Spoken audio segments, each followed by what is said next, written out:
Kepala Badan Pangan Nasional Arief Prasetyo Adi menyebut menjelang Natal dan Tahun Baru, pasokan beras dalam negeri saat ini sudah sangat minim, di mana ketersediaan beras di Perum Bulog per 13 November 2022 sebanyak 651.000 ton. Walau menipis, Badan Pangan memastikan stok beras tetap terpenuhi di pasaran. Kepala Badan Pangan Nasional Arief Prasetyo Adi menghadiri rapat dengar pendapat bersama Komisi 4 DPR RI. Dari data Badan Pangan Nasional, ketersediaan beras di Perum Bulog per 13 November 2022 tercatat 651.000 ton. Angka ini sangat jauh dibandingkan dengan kebutuhan beras rumah tangga yang mencapai 2,5 juta ton per bulan.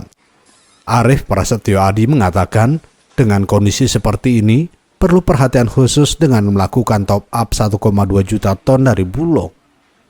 Arief menegaskan, beras berperan penting dalam kontribusi inflasi pangan dalam negeri, oleh karena itu harus ada kerjasama antar pemerintah baik pusat maupun daerah. Selain itu, Arief Prasetyo Adi juga menyebut harga beras masih mengalami kenaikan ketimbang komoditas lainnya yang saat ini terkendali.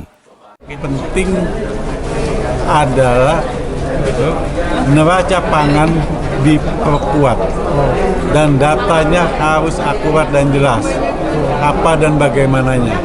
Ini yang paling penting. Maka tadi kami menekankan dengan anggaran 103 miliar jauh daripada mencukupi. Maka kami mendukung apabila dari Kementerian Keuangan ada tambahan anggaran kurang lebih 2 triliun sekian untuk Badan Pangan Nasional. Kalau tidak, kerjanya kan hanya 103 miliar untuk operasional aja, saya rasa tidak cukup. Sementara itu, Ketua Komisi 4 DPR RI Sudin mengatakan, jika ingin memperkuat neraca pangan, Kementerian Keuangan diharapkan menambah anggaran Badan Pangan sebesar 2 triliun dari yang sebelumnya 103 miliar rupiah.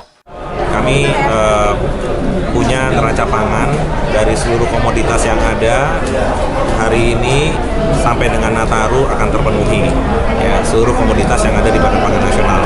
Yang kedua, memang konsentrasi kita hari ini adalah di harga beras. Jadi ketersediaan cukup, tetapi harga beras masih menjadi konsentrasi kita hari ini.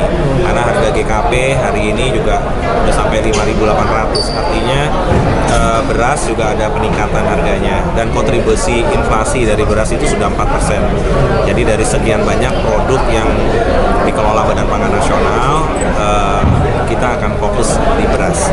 Jadi tadi juga ditugaskan teman-teman untuk Bulog harus menyerap sampai dengan 1 juta ton sampai dengan akhir tahun. Adalah kesetimbangan baru. Tentunya harga beras hari ini terkait dengan beberapa kenaikan dari variabel cost yang ada. Yang pertama kan pupuk tentunya juga ada kenaikan, bibit, benih, kemudian ya transportasi. Jadi kos-kos ini juga memang walaupun tidak langsung sama, misalnya kenaikan BBM 30% tidak berbanding lurus langsung gitu ya 30%, tetapi memang ada kontribusinya. Sebagaimana diketahui, harga beras mengalami kenaikan sejak Juli 2022, dipengaruhi harga gabah kering panen di tingkat petani yang meningkat sebesar 15,7% dari 10.700 per kilogram di bulan Juli menjadi Rp11.180 per kilogram saat ini. Kenaikan harga beras ini sendiri tidak sepenuhnya dipengaruhi faktor permintaan, namun juga dipengaruhi kenaikan harga BBM dan kenaikan biaya produksi seperti pupuk di kalangan petani saat ini. Dari Jakarta, Dio Malaun, Nusantara TV melaporkan.